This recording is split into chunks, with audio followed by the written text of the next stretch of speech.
Siguiendo con la lectura del Código Civil, vamos a pasar al título 17 de las pruebas del Estado Civil. Artículo 304. El Estado Civil es la calidad de un individuo en cuanto le habilita para ejercer ciertos derechos o contraer ciertas obligaciones civiles. Artículo 305. El Estado Civil de casado, separado judicialmente, divorciado o viudo y de padre y madre o hijo se acreditará frente a tercero y se probará por las respectivas partidas de matrimonio, de muerte, de nacimiento o bautismo. El estado civil de padre, madre o hijo se acreditará o probará también por la correspondiente inscripción o subinscripción del acto de reconocimiento o del fallo judicial que determina la filiación. La edad y la muerte podrán acreditarse o probarse por las respectivas partidas de nacimiento o bautismo y de muerte. Artículo 306. Se presumirá la autenticidad y pureza de los documentos antedichos, estando en la forma debida. Artículo 307. Podrán rechazarse los antedichos documentos aun cuando conste su autenticidad y pureza, probando la no identidad personal. Esto es, el hecho de no ser una misma la persona a que el documento se refiere y la persona a quien se pretende aplicar. Artículo 308. Los antedichos documentos atestiguan la declaración hecha por los contrayentes de matrimonio, por los progenitores, padrinos u otras personas en los respectivos casos, pero no garantizan la veracidad de esta declaración en ninguna de sus partes. Podrán pues impugnarse haciendo constar que fue falsa la declaración en el punto de que se trata. Artículo 309. La falta de partida de matrimonio podrá suplirse por otros documentos auténticos, por declaraciones de testigos que hayan presenciado la celebración del matrimonio y en defecto de estas pruebas por la notoria posesión de ese estado civil. La filiación a falta de partida o su inscripción solo podrá acreditarse o probarse por los instrumentos auténticos mediante los cuales sea determinado legalmente. A falta de esto, el estado de padre, madre o hijo deberá probarse en el correspondiente juicio de filiación en la forma y con los medios previstos en el título octavo. Artículo 310. La posesión notoria del estado de matrimonio consiste principalmente en haberse tratado a los supuestos cónyuges como tales en sus relaciones domésticas y sociales, y en haber sido uno de los cónyuges recibido en ese carácter por los deudos y amigos del otro y por el vecindario de su domicilio en general. Artículo 311. Derogado. Artículo 312. Para que la posesión notoria del estado de matrimonio se reciba como prueba del estado civil, deberá haber durado 10 años continuos por lo menos. Artículo 313. La posesión notoria del estado de matrimonio se probará por un conjunto de testimonios fidedignos, que lo establezcan de un modo irrefragable, particularmente en el caso de no explicarse y probarse satisfactoriamente la falta de la respectiva partida, o la partida o extravío del libro o registro en que debiera encontrarse. Artículo 314. Cuando fuere necesario calificar la edad de un individuo para la ejecución de actos o ejercicio de cargos que requieran cierta edad, y no fuere posible hacerlo por los documentos o declaraciones que fijen la época de su nacimiento, se le atribuirá una edad media entre la mayor y la menor que parecieran compatibles con el desarrollo y aspecto físico del individuo. El juez, para establecer la edad, oirá el dictamen de facultativos o de otras personas idóneas. Artículo 315. El fallo judicial pronunciado en conformidad con lo dispuesto en el título octavo, que declara verdadera o falsa la paternidad o maternidad del hijo, no solo vale respecto de las personas que han intervenido en el juicio, sino respecto de todos relativamente a los efectos que dicha paternidad o maternidad acarrea. Artículo 316. Para que los fallos de que se trata en el artículo precedente produzcan los efectos que en él se designan, es necesario: primero, que hayan pasado en autoridad de cosa juzgada; segundo, que se hayan pronunciado contra el legítimo contradictor; tercero, que no haya habido conclusión en el juicio. Artículo 317. Legítimo contradictor en la cuestión de paternidad es el padre contra el hijo o el hijo contra el padre, y en la cuestión de paternidad es el hijo contra la madre o la madre contra el hijo. Son también legítimos contradictores los herederos del padre o madre fallecidos en contra de quienes el hijo podrá dirigir o continuar la acción, y también los herederos del hijo fallecido cuando éstos se hagan cargo de la acción iniciada por aquel o decidan entablarla. Artículo 318. El fallo pronunciado a favor o en contra de cualquiera de los herederos aprovecha o perjudica a los coherederos que citados no comparecieron.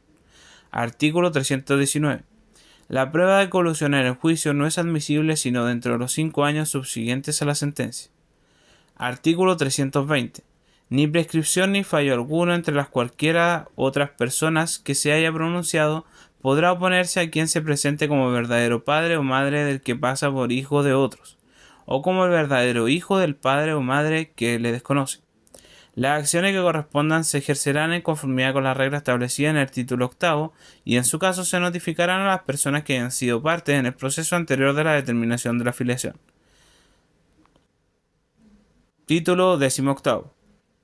De los alimentos que se deben por ley a ciertas personas. Artículo 321. Se deben alimentos, primero, al cónyuge. Segundo, a los descendientes. Tercero, a los ascendientes. Cuarto, a los hermanos. Y quinto, al que hizo una donación cuantiosa si no se hubiere sido rescindida o revocada. La acción del donante se dirigirá contra el donatario. La acción del donante se dirigirá contra el donatario.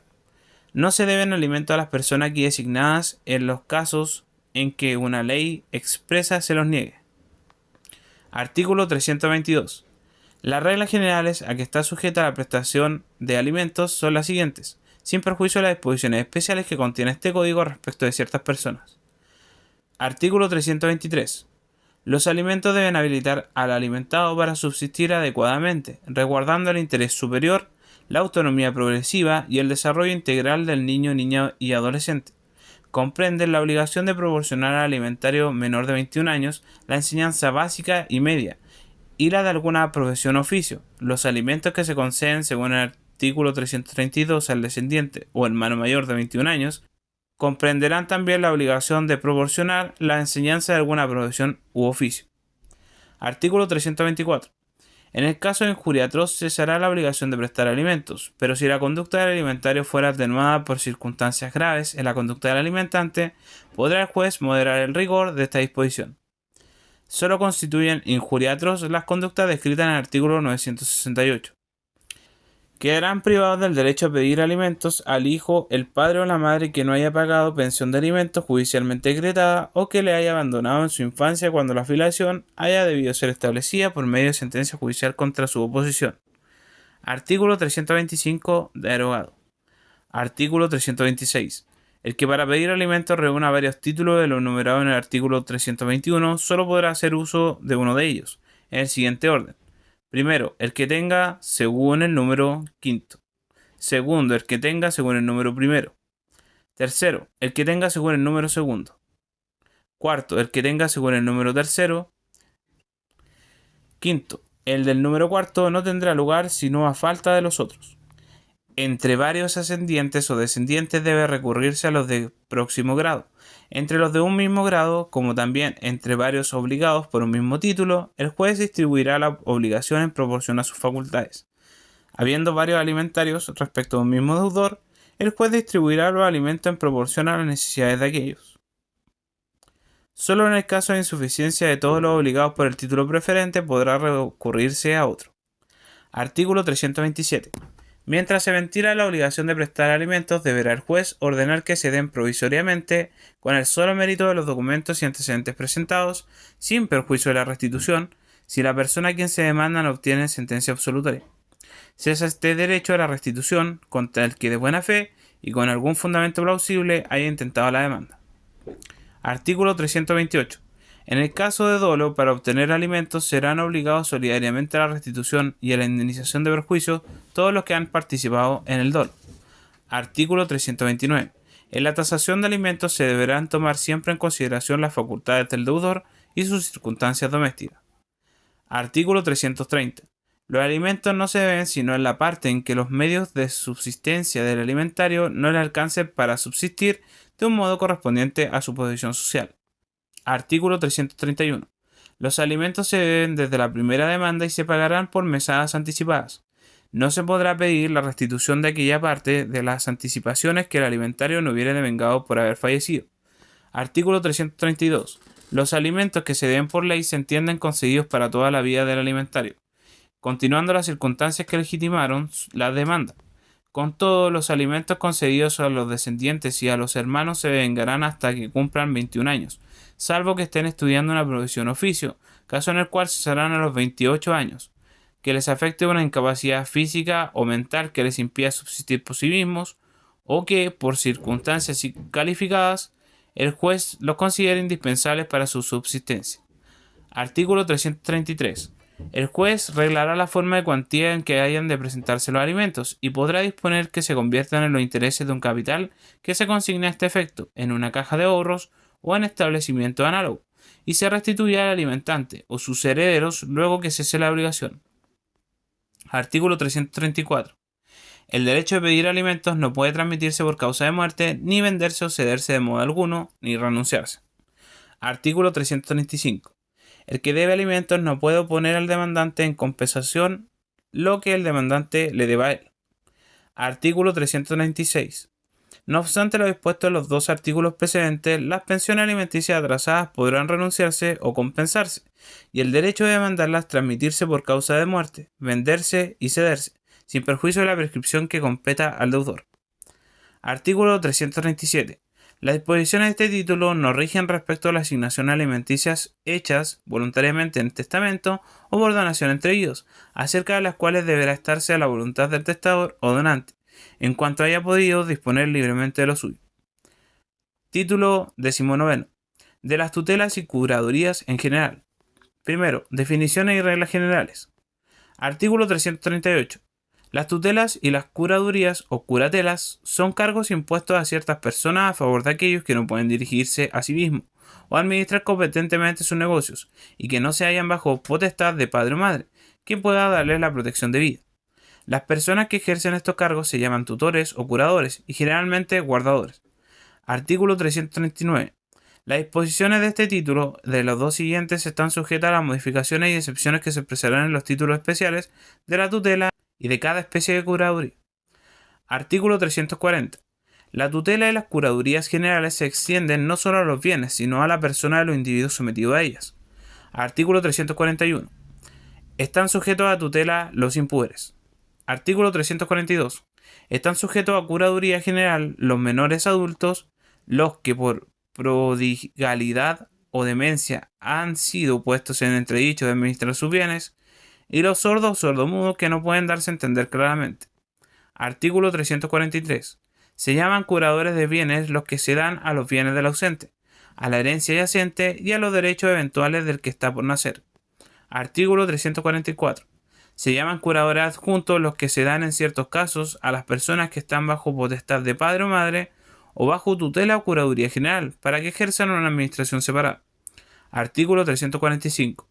Curador especial es el que se nombra para un negocio particular. Artículo 346. Los individuos sujetos a tutela o curaduría se llaman pupilos. Artículo 347.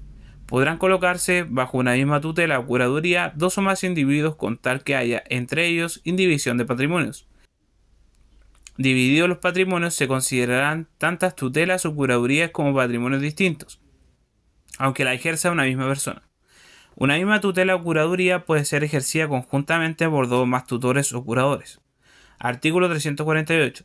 No se puede dar tutor ni curador general al que está bajo la potestad, salvo que ésta se suspenda en alguno de los casos enumerados en el artículo 267. Se dará curador adjunto al hijo cuando el padre o la madre son privados de la administración de los bienes del hijo o de una parte de ellos, según el artículo 251. Artículo 349. Se dará curador a los cónyuges en los mismos casos en que, si fueren solteros, necesitarían de curador para la administración de sus bienes. Artículo 350. Generalmente no se puede dar tutor ni curador al que ya lo tiene. Solo podrá dársele curador adjunto y en los casos que la ley designa.